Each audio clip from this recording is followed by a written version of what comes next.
पटना की बारिश में सामने आया है एक विलेन। कम से कम नीतीश के मंत्री तो यही कह रहे हैं। नाम है अनुपम सुमन। कल बिहार के नगर विकास मंत्री सुरेश शर्मा और अशोक चौधरी ने यह कहकर सनसनी मचा दी थी कि नगर निगम के कमिश्नर मंत्री की भी नहीं सुनते थे। जिक्र आया भारतीय राजस्व सेवा के अधिकारी रहे अनुपम सुमन का, जो अगस्त तक नगर निगम के कमिश्नर थे। अगस्त में सरकारी नौकरी से इस्तीफा देकर रिटायरमेंट ले लिया था उन्होंने।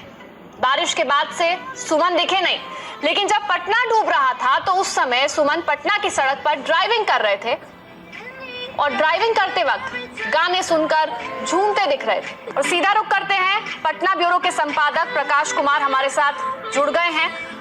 प्रकाश, तो 28 सितंबर का ये वीडियो सामने आया है जिसमें हम सुन पा रहे हैं अनुपम सुमन गाड़ी में गाने सुन रहे हैं, झूम रहे हैं और पटना शहर में हाहाकार मचा हुआ था उस वक्त। अमांता, कल हमारे एबीपी न्यूज के साथ इंटरव्यू में बिहार के नगर विकास मंत्री सुरेश शर्मा ने साफ तौर पे कहा कि किस तरह से दो संस्थाएं, जिसमें एक पीएमसी पटना म्युनिसिपल कॉर्पोरेशन और दूसरा बुडको, ये जिम्मेदार थी नाला की साफ सफाई और सम्प हाउस चलाने के लिए।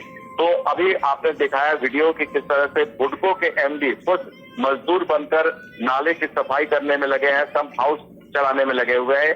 दूसरी तरफ ये वीडियो जो आप देख रहे हैं वो है अनुपम सुमन, जो पीएमसी के कमिश्नर थे अगस्त तक, और इनके ऊपर ही जिम्मेदारी थी कि नाले की सफाई कैसे हो और ड्रेनेज सिस्टम कैसे ठीक से काम करे ताकि उसका पानी बाहर निकल सके।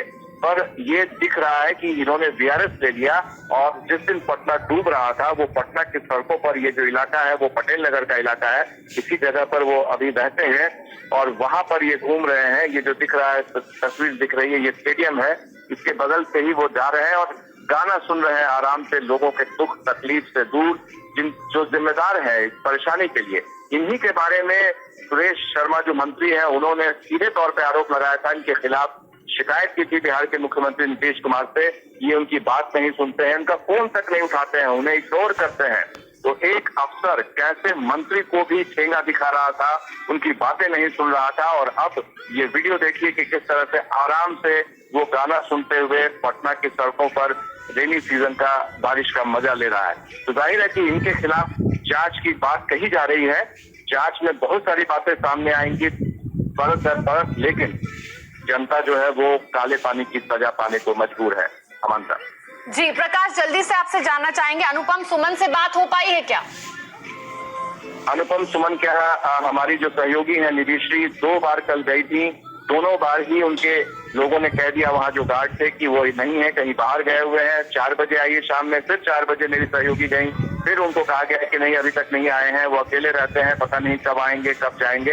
तो इसकी कोई जानकारी वो नहीं दे रहे हैं वहाँ जो उनके लोग हैं वहां पर। लेकिन ये जरूर है कि अनुपम सुमन को आज न कल तो सामने आना ही होगा, क्योंकि जिम्मेदारी जब किसी की भी तय होगी तो पीएमसी के अधिकारी के रूप में यही उस वक्त थे जो आज पटना डूबा है, ये भी जिम्मेदारी ही लेनी ही होगी। बिल्कुल प्रकाश, मैं चाहूंगी आप बने रहिए हमारे साथ। अनुपम सुमन के बारे में प्रकाश हमें बता रहे हैं कि वो किसी से मिल नहीं रहे हैं, घर वाले उनसे संपर्क के लिए नंबर तक देने को तैयार नहीं है। ये रिपोर्ट देखिए एबीपी न्यूज संवाददाता निधिश्री ने जब अनुपम सुमन से संपर्क करने की कोशिश की। पटना म्युनिसिपल कॉर्पोरेशन के पूर्व कमिश्नर अनुपम सुमन पर आरोप लगा है कि वो मंत्रियों के नहीं सुनते थे और ये आरोप खुद नगर विकास मंत्री सुरेश शर्मा ने लगाया है। इस बाबत जब हमने अनुपम सुमन की प्रतिक्रिया लेने चाहिए तो हम उनके घर पहुंचे। मैं आपको बताऊं कि 3 दफा मैं यहाँ पर पहुंची हूँ। आप घर देख सकते हैं, ये अनुपम सुमन का घर है, लेकिन वो घर पर मौजूद नहीं है। परिवार वालों ने बताया है कि सुबह से निकले हुए हैं। ऐसे में जब हमने उनका नंबर लेना चाहा, उनसे बात करना चाहा, तो परिवार वालों ने नंबर देने से साफ मना कर दिया है।